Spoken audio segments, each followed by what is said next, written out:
Paizinho querido, nós estamos aqui nessa noite para ouvir a Tua voz mais uma vez. Tu já tens falado com a Tua igreja, nos cânticos, nas adorações físicas e espirituais, nos textos lidos. Ó Pai querido, mas agora, Senhor, nós vamos mergulhar um pouco mais na Tua palavra. Nós queremos garimpar algumas joias espirituais na Tua palavra. Nos ensine, nos ajude. Espírito do Deus vivo, Tu és o inspirador das Escrituras e Tu estás aqui presente. Então permita que possamos traduzir, ó Deus querido, princípios e verdades para a nossa vida espiritual, em nome de Jesus. Amém, Senhor, amém. Os irmãos podem sentar-se. Glória a Deus. Louvado seja o nome do Senhor. Que bênção nós estarmos aqui na casa do Senhor, nós podermos adorar a esse Deus maravilhoso e nós podermos desfrutar da presença do Senhor. Desde ontem cedo o Senhor falou conosco, na pregação, no chamado de Moisés. Depois à tarde nós tivemos a nossa assembleia de membros, onde a gente pôde falar das nossas atividades, dos irmãos que vão exercer os cargos, as funções, até o final do ano de 2024. Então foi uma bênção muito grande. À noite nós tivemos aquele culto maravilhoso, fomos surpreendidos, né? E até como eu brinquei, né? Não é oficial, mas o Shiron Kids deu um show no finalzinho ali, né? Foi maravilhoso ver a Alice e a Vavá cantando aqui. Foi maravilhoso nós podermos adorar o Senhor. Então estamos aqui hoje para nos alimentar da palavra. A gente tem depois uma nova semana, uma semana de desafios na nossa frente. E a gente precisa muito da direção do Senhor, da direção de Deus. Sábado que vem, a nossa igreja, a Igreja do Boqueirão, junto com a Igreja do Prado Velho, estará unida a partir das 18 horas ali no Templo do Prado Velho, para um encontro com Deus, momento de oração, de louvor, de adoração, e que o Espírito Santo possa nos visitar. Então vamos nos organizar, amém, irmãos? Vamos nos organizar durante a semana, reserve a tua agendinha, aí priorize as coisas do Senhor, para a gente poder ir lá participar, vai ser uma união de 3 igrejas nossas, para poder adorar e glorificar o nome do Senhor. E aí do dia 4 ao dia 8, né, foi falado aqui, novamente a gente dá um ênfase, culto de oração nos lares, né? Vai ser uma bênção também. A gente quer voltar nesse ano 2024, fazer bastante esses cultos dos lares. Vai depender da demanda, do pedido dos irmãos, mas a gente franqueia. Os irmãos, muitas vezes os irmãos sempre gostou assim de no aniversário, para um momento especial, ou contar uma bênção, abrir a casa e convidar os irmãos para ir lá cantar, orar, celebrar o Senhor. Então está aí, irmãos, uma oportunidade. Os ministérios da igreja, a direção, Ministério de Mulheres, Ministério Seja Jovem, Ministério de Jovens, todos nós estamos empenhados em poder glorificar a Deus, no templo e fora dele, para a glória e honra do nome do Senhor. Irmãos, hoje nós vamos falar sobre livramento, que está em Gênesis, o primeiro livro da Bíblia, capítulo 19. Mas antes, nós vamos pegar um gancho aqui, em alguns momentos do chamado de Abraão, né? A gente já concluiu, a gente fez semana passada, o presbítero Isaías pregou para nós, o chamado de Abraão, e num detalhe da mensagem dele sobre Abraão, ele entrou no capítulo 18 de Gênesis. Então, antes de entrar no capítulo 19, eu vou fazer assim, dar uma ligada um pouquinho lá no capítulo 18 e depois nós vamos entrar no capítulo 19. Então fiquemos atentos e vamos garimpar juntos aí a palavra do Senhor. Abra a palavra de Deus, deixa Deus falar com você através da palavra. É a maneira mais correta, mais segura de nós ouvirmos a voz do Senhor é através da palavra. Tem muitos irmãos que gostam muito de vasos. Eu gosto de orar com vaso tal, porque o irmão é usado, que a irmã é usada. Amém, glória a Deus, tem muita gente usada mesmo. Mas irmãos, a forma mais segura que você nunca vai decepcionar é vaso chamado Abraão, chamado Noé, chamado Moisés, chamado Josué, chamado Samuel, chamado Davi, Isaías, Jeremias, os profetas, os apóstolos, Jesus. Essa é a forma mais correta. A gente nunca erra quando a gente vai para a palavra e reflete na palavra e procura trazer para a nossa vida espiritual. Então vamos lá. Abraão estava na sua casa, capítulo 18, versículo 1. Olha como é que está acontecendo. Vamos fazer a pontezinha nossa aí, antes de ir para o capítulo 19. O Senhor apareceu a Abraão nos carvalhais de Mamre, quando ele estava sentado à entrada da tenda. Olha só, ele estava na frente da casa dele, no maior calor do dia. Então, era de dia, e ele estava sentado em frente da sua tenda. E Abraão levantou os olhos, olhou e eis que 3 homens estavam em pé diante dele. Ao vê-los, Abraão correu da porta da tenda ao encontro deles, prostrou-se em terra. Olha só que legal, né? Abraão olha e vê distante 3 homens. E daqui a pouco nós vamos descobrir que um deles era o Senhor. Então, possivelmente uma revelação de Jesus Cristo no Velho Testamento, uma teofania de Jesus, e mais 2 anjos, e eles estavam ali, né, ali perto. E é interessante que em Hebreus, no Novo Testamento, capítulo 13, fala que pessoas sem saber hospedaram anjos, a hospitalidade fazia parte.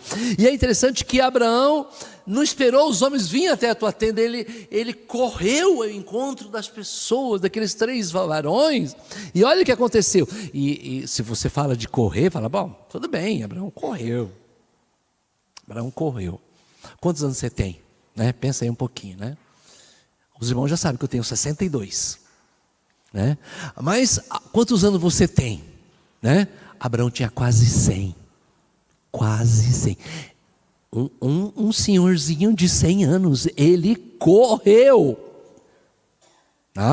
Ele correu, e olha só o que aconteceu. Ele correu ao encontro deles e disse: Senhor meu, se eu puder obter favor diante dos seus olhos, peço que não passe adiante sem ficar um pouco com este teu servo. Não vá para outro lugar, venha para minha casa.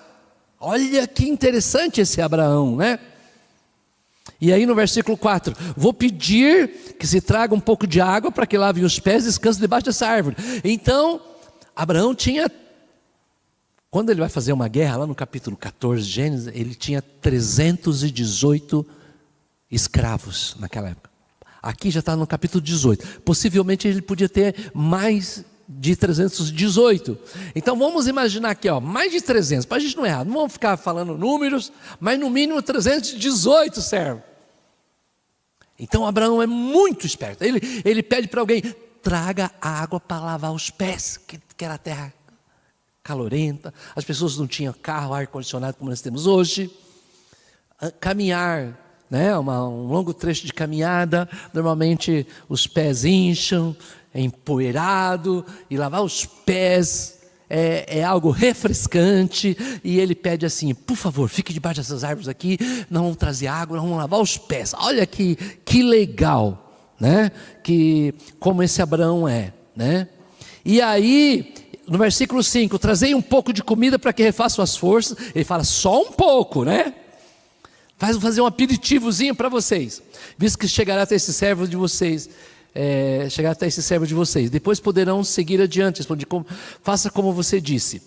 Olha o versículo 6, Abraão correu para a tenda de Sara e lhe disse, Sara, ele fala para a mulher dele, ele dá uma ordem: amasse depressa 3 medidas da melhor farinha e faça pão.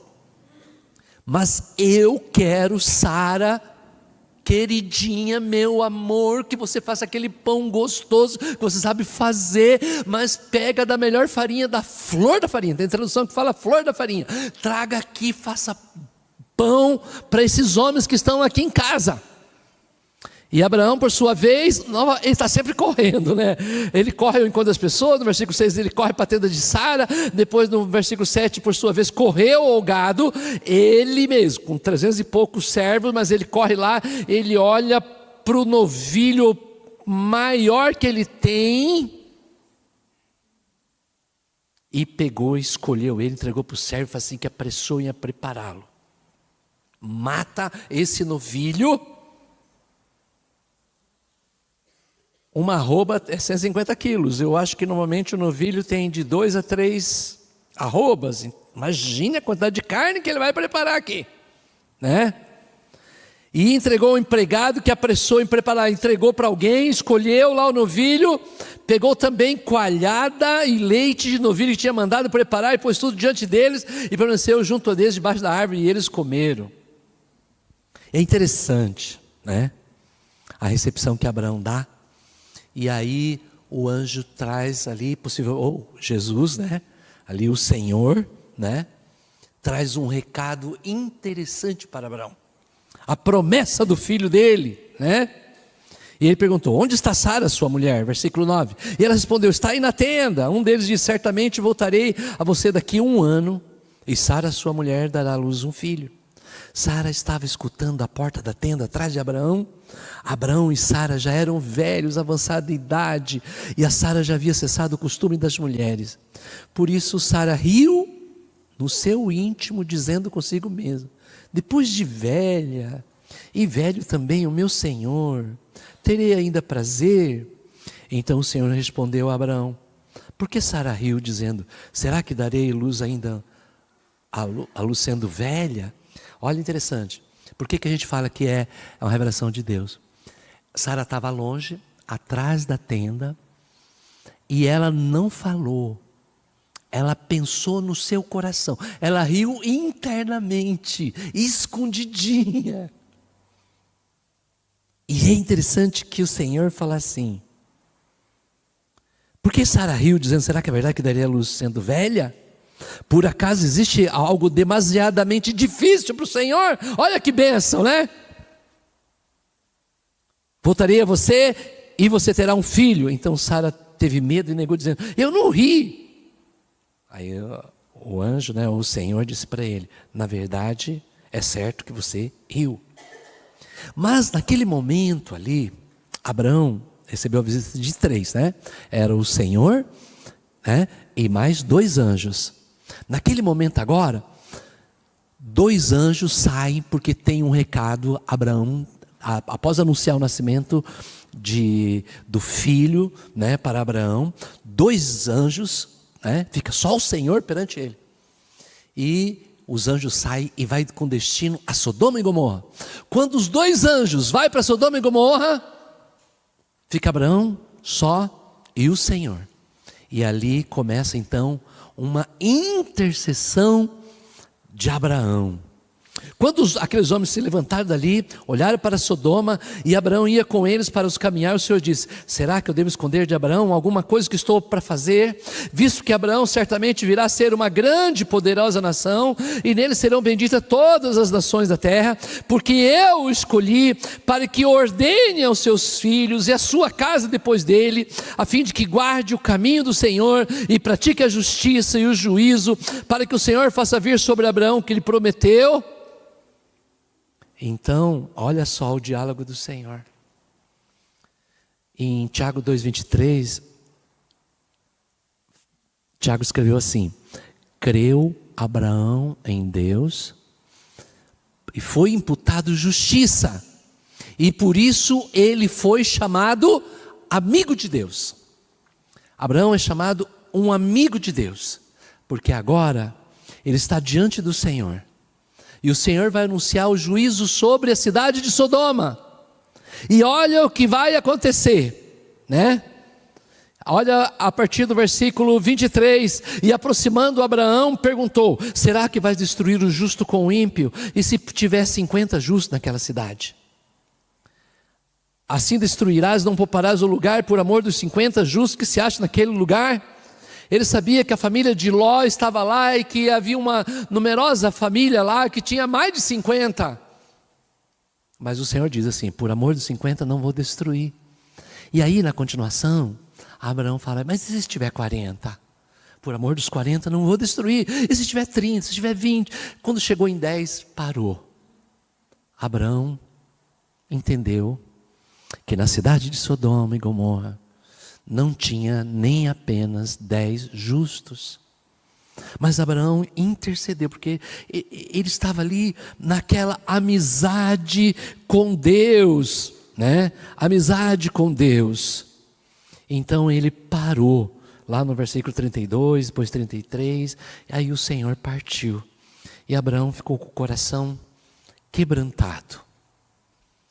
É que é o seguinte, irmãos: 2 homens, 2 escolhas muito diferentes.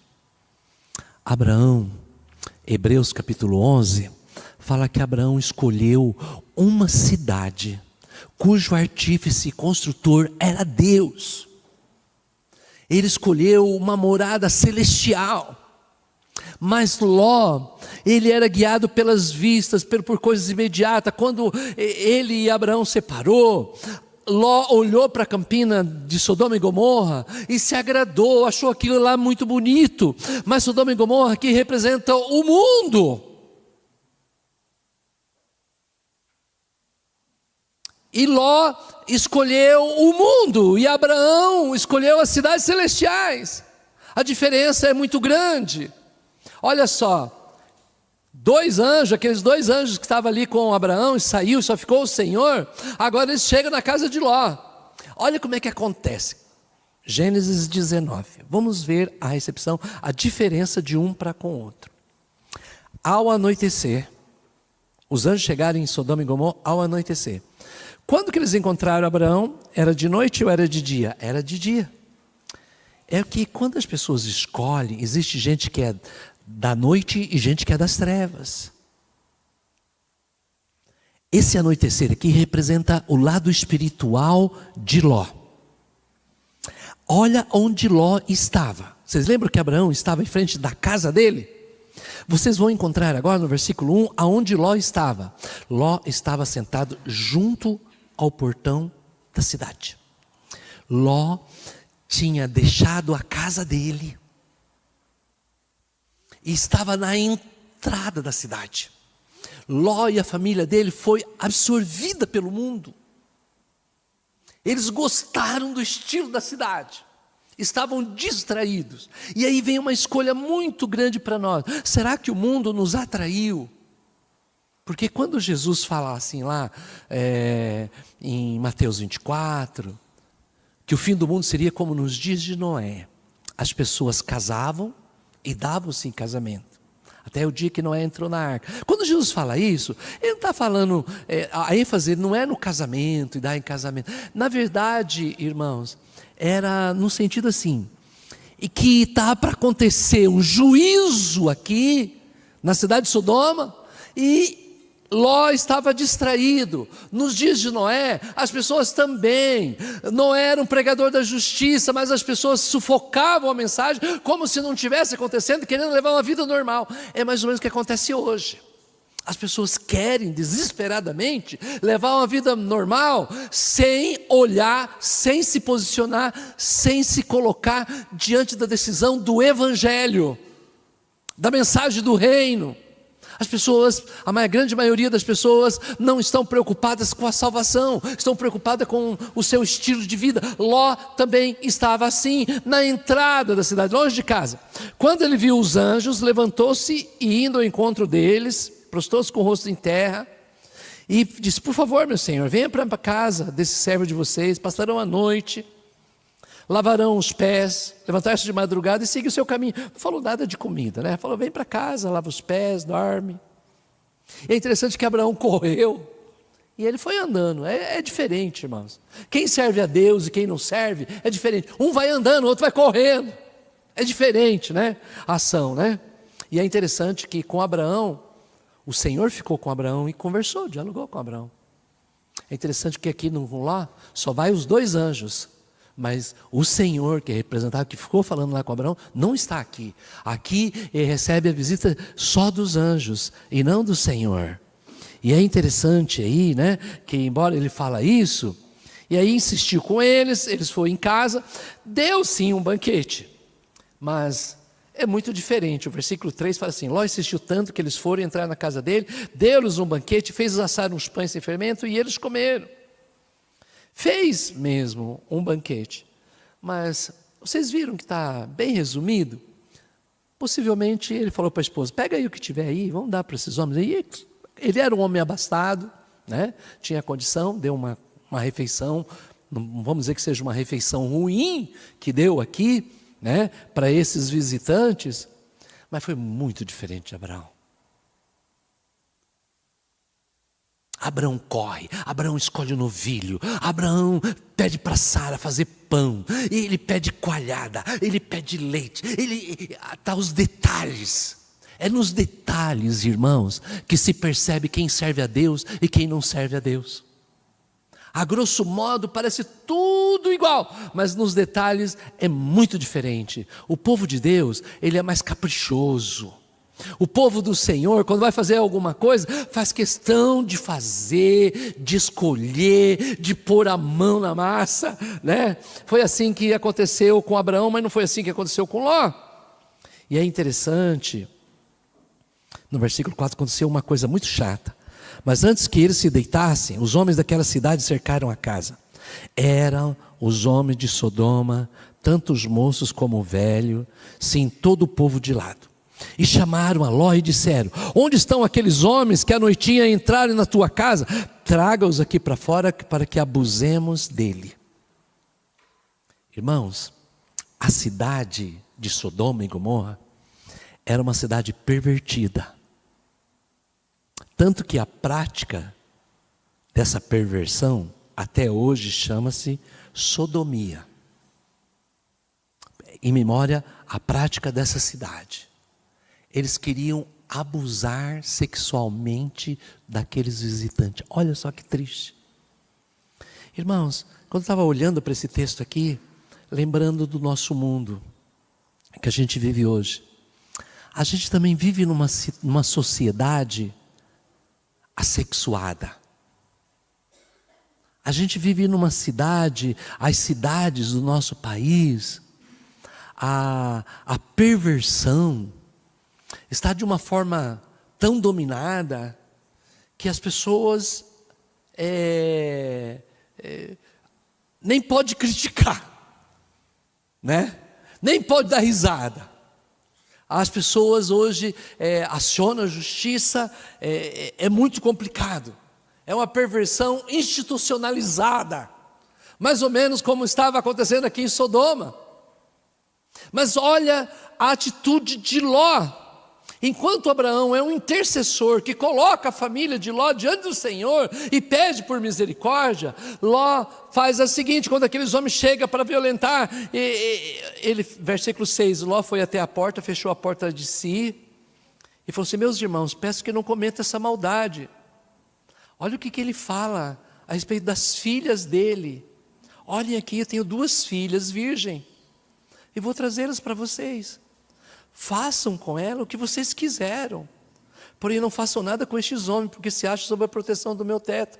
Ele, ao mesmo tempo, para tentar proteger os varões que ele estava recebendo como visita, ele pega e abre mão da sua herança, de coisas preciosas, 2 filhas dele.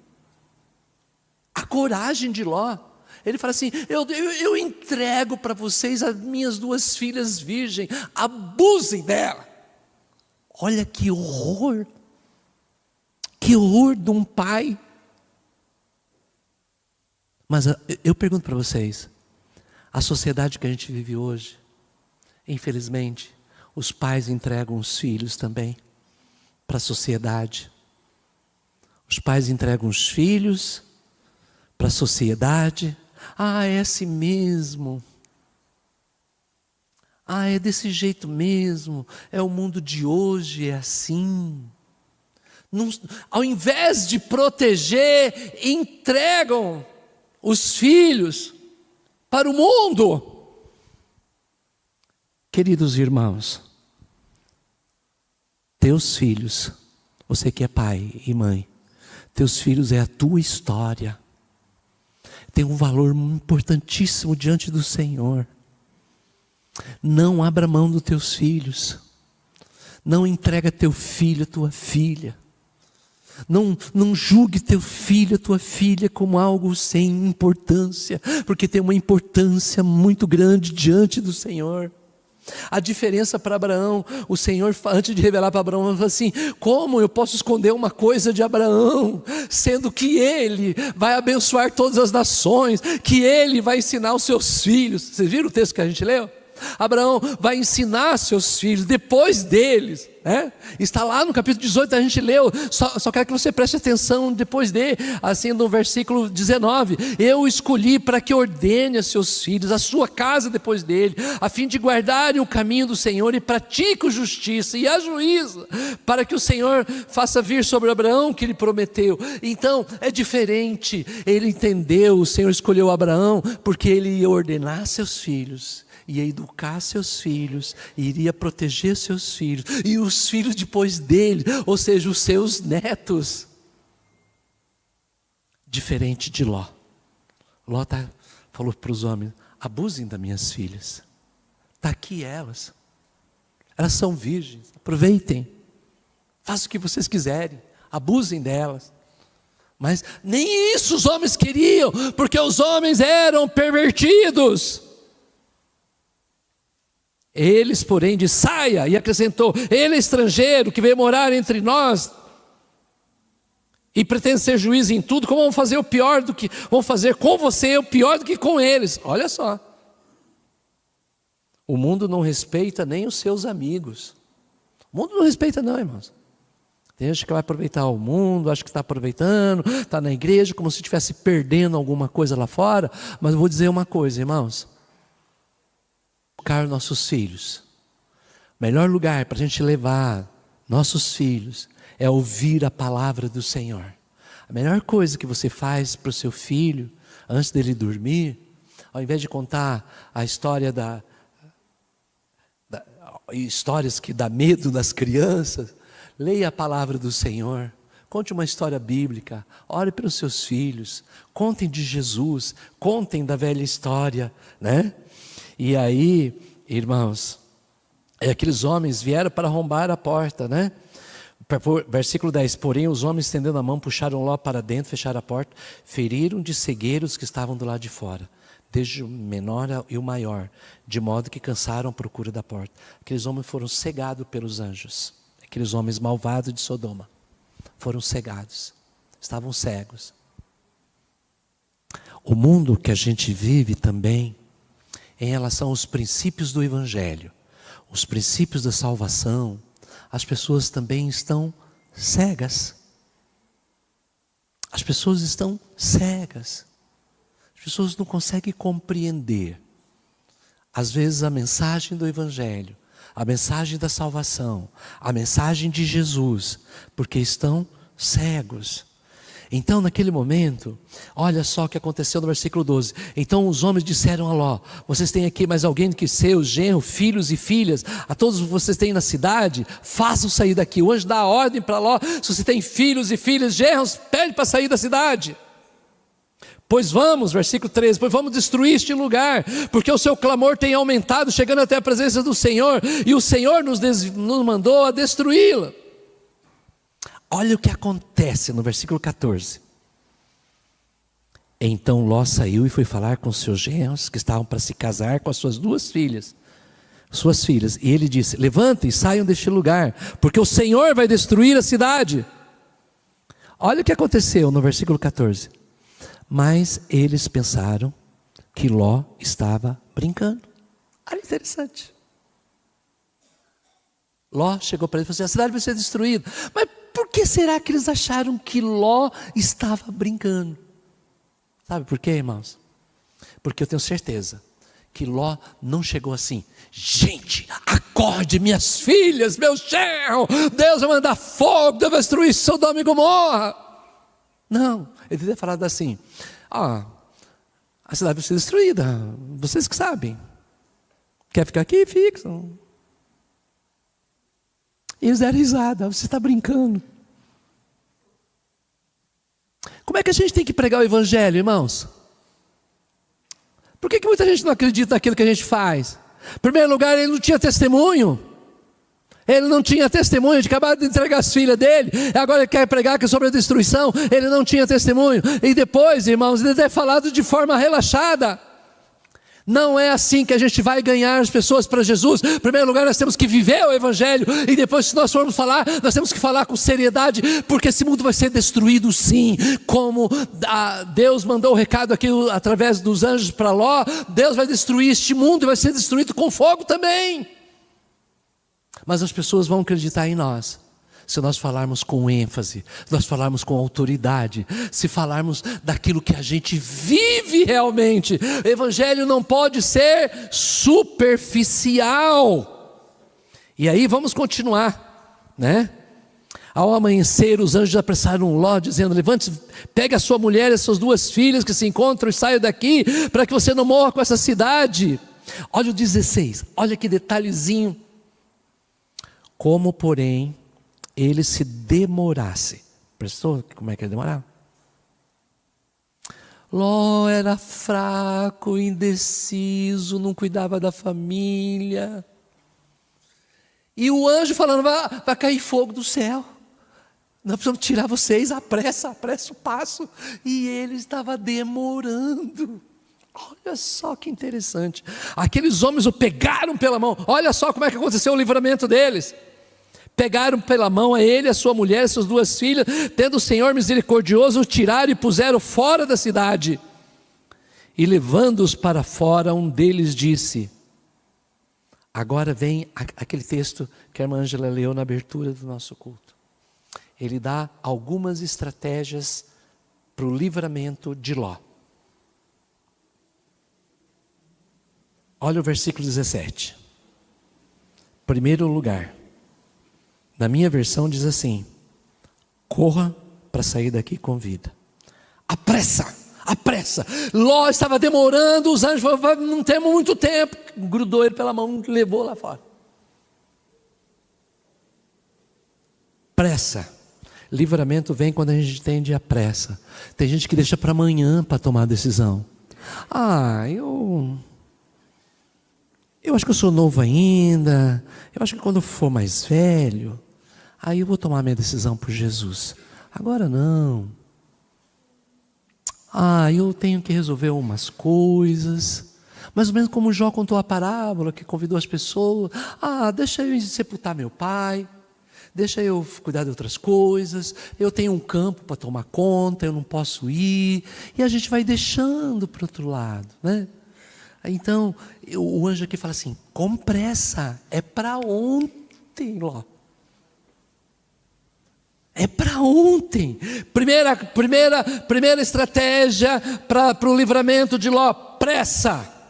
Segundo, não olhe para trás. Não fique olhando para trás. A gente sabe a história da mulher de Ló que olhou para trás. Que se fica olhar para trás. Eu estou na igreja, mas será que eu não estou perdendo alguma coisa? Parece que o tempo que eu não ia na igreja, parece que era melhor. Agora parece que eu estou indo na igreja, está vindo tribulação, porque a gente é aprovado mesmo. A gente é aprovado quando começa a servir o Senhor. E quando a gente toma uma decisão de servir ao Senhor, meu amado irmão, é terrível. Terrível. Eu lembro do meu chamado, quando eu fui chamado para ser pastor.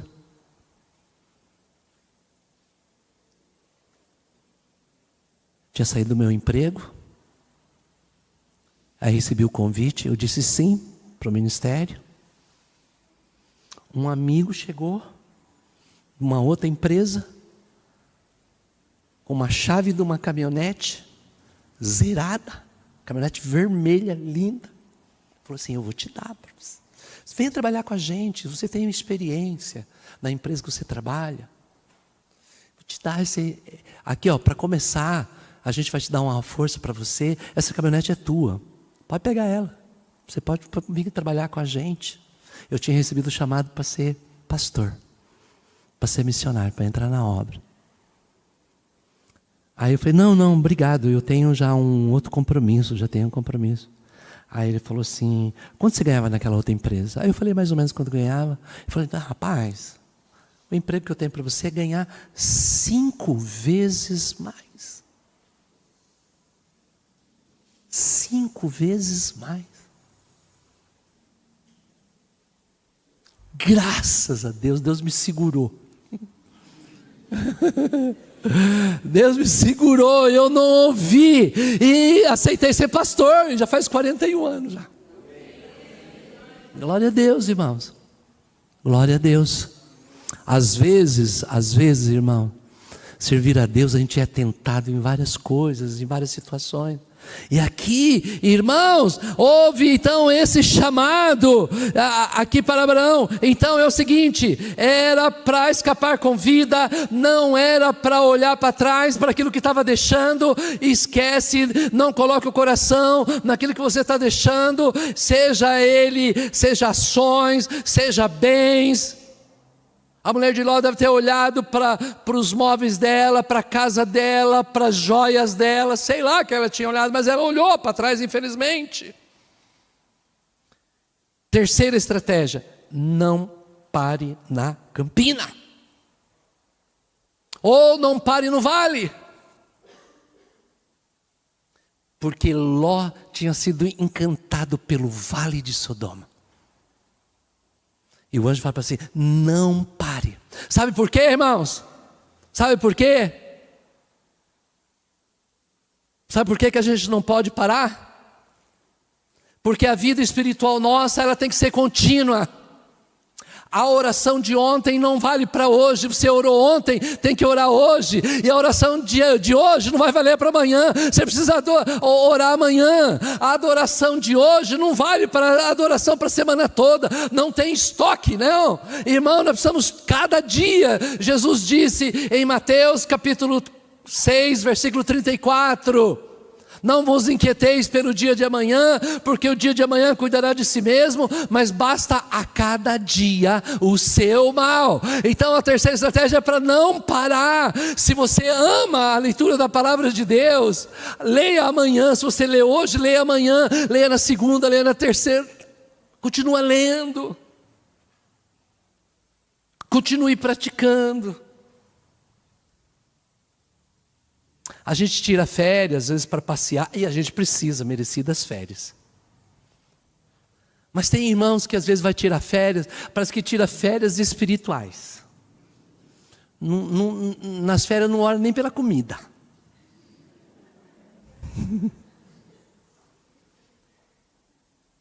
Parece que não é mais crente porque está de férias. Dia do Senhor, roda o dia do Senhor. Não tem nada disso. Irmão, nós podemos tirar férias e aproveitar, podemos nos organizar, amém, irmãos?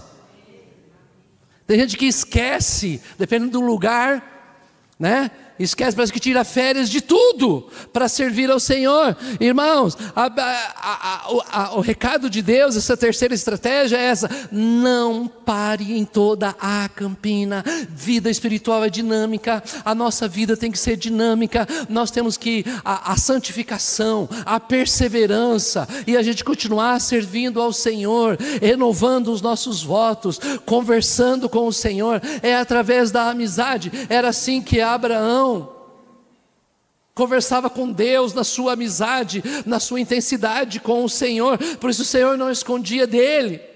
Terceira estratégia, e quarta estratégia: fuja para o monte. É para a montanha. Ló, vamos para a montanha. É para o alto que você escapa. Irmãos, há muitas montanhas na Bíblia e cada montanha na Bíblia tem uma teologia particular. Se aqui a gente fosse discutir as montanhas da Bíblia e os significados, a gente ficaria o dia todo falando, a noite toda aqui falando, e a gente não esgotaria os ensinamentos das montanhas. Imagina a gente falar de Ararat, onde ficou a Arca de Noé, o Monte Moriá, onde Abraão sacrificou Isaac. Imagine o Monte Horebe, onde Moisés teve um encontro lá com a sarça ardente. Imagine o Monte Sinai, onde Moisés recebeu os 10 mandamentos. Imagine o Monte Sião, a cidade. Imagine o Monte Hermon e o Monte Tabor, onde Jesus transfigurou. Existem montanhas e montanhas, uma teologia sobre montanha. Mas o texto fala escape para a montanha. Mas para mim tem uma montanha na Bíblia que é o centro do Evangelho. A montanha não é muito bonita. Ela é chamada de Gólgota, de Calvário. Se você quiser falar a tradução correta, esse nome é a caveira. Ali, o meu Senhor, o teu Senhor, morreu de braços abertos e derramou o seu sangue para nos resgatar. Aquilo que nós vemos o grupo de coreografia aqui, vícios, pecado, ansiedade, rasgando, é para essa montanha, aonde o Senhor Jesus Cristo deu a vida por nós. Quando eu falo do Calvário, eu lembro do dia que eu me deparei no ano de 98, que eu estive lá em Jerusalém, e pude me deparar diante dessa montanha. É como se naturalmente 2 olhos estivessem na montanha. Não é uma montanha muito alta. Embaixo, depois de muitos anos, é uma garagem de ônibus, uma empresa de ônibus, embaixo é cimentado, mas o Calvário está lá. Você olha e você lembra a caveira mesmo. A hora que eu olhei para aquela montanha, eu lembrei que há 2000 anos atrás, ali havia uma cruz. Havia um Senhor chamado Jesus Cristo, o Filho de Deus, que derramou o seu sangue por nós lá na cruz. E aquele sangue escorreu na cabeça da caveira, matou a morte. A gente só tem solução se a gente escorrer para a montanha, amém, irmãos? Só tem salvação se a gente escolher lá para o monte. Mas e por que Deus fez tudo isso? Por que Deus fez tudo isso? Não tinha nem 10. Deus não tinha obrigação nenhuma. Deus não tinha obrigação nenhuma de salvar Ló. Nem a esposa, nem as 2 filhas, que no final ficaram só 3 salvos. Só Ló e as 2 filhas. Dá uma olhada no capítulo 19, versículo 29. Por que Deus tirou Ló e salvou as 2 filhas? E a mulher, infelizmente, era para ser salva, virou numa estátua de sal. Olha o versículo 29. Assim, quando destruiu as cidades da campina, Deus se lembrou de Abraão e tirou Ló do meio da destruição, quando subverteu as cidades em que Ló tinha morado. Lembrou-se Deus de Abraão. Deus ainda ouve oração. Quando você levantar para orar por um parente seu, quando você clamar por um parente seu, quando você orar por um filho seu, quando você orar por uma filha sua, quando você orar por um vizinho seu, por um parente, seja lá quem for da sua vida, olha, esse versículo 29 também se cumpre. Deus vai lembrar da tua oração. Por isso, peça para Jesus curar quem estiver doente, mas não esqueça de pedir para Jesus salvar, como Abraão pediu: Senhor, salva a cidade. A cidade não salvou, não tinha 10, mas tinha menos, mas ainda menos o Senhor lembrou e salvou. E vamos juntos, irmãos, vamos juntos, apressadamente, não parar, levar a nossa vida espiritual dinâmica. Não vamos olhar para trás, vamos olhar para frente. O ano 2024, vamos olhar para frente, vamos corrigir aquilo que nós não tivemos tempo de corrigir, dá tempo de corrigir ainda, e olhar para frente, e não tirar os olhos da montanha, aonde o Senhor Jesus deu a vida por nós. É lá que está o livramento, irmãos, é para lá que a gente vai, e eu e você e nós, a nossa casa só vai ser salvo se nós buscarmos abrigo no alto da montanha, no Calvário, aonde o Senhor Jesus deu a vida por nós lá na cruz.